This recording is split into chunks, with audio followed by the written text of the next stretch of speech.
Они находят информацию, пишут, создают общественный резонанс, информируют, развлекают. Сегодня день российской печати. С праздником акул-пера поздравил глава Ингушетии Махмуд Али Калиматов.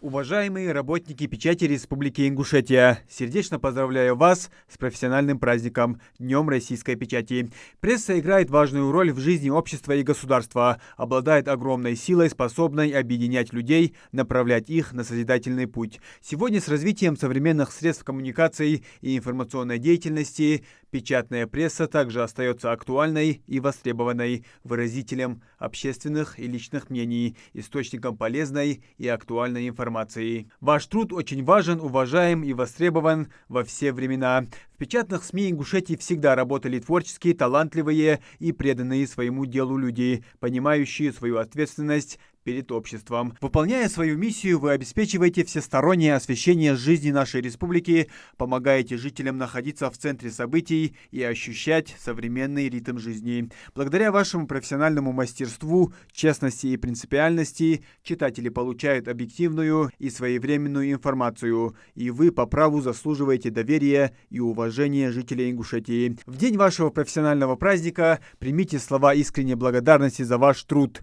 верность своему призванию и любовь к родному краю, за профессионализм и стремление к постоянному самосовершенствованию. От всей души желаю вам вдохновения, успешной реализации новых проектов, ярких творческих работ. Оставайтесь всегда интересными и востребованными, крепкого здоровья, счастья и благополучия вам, вашим родным и близким.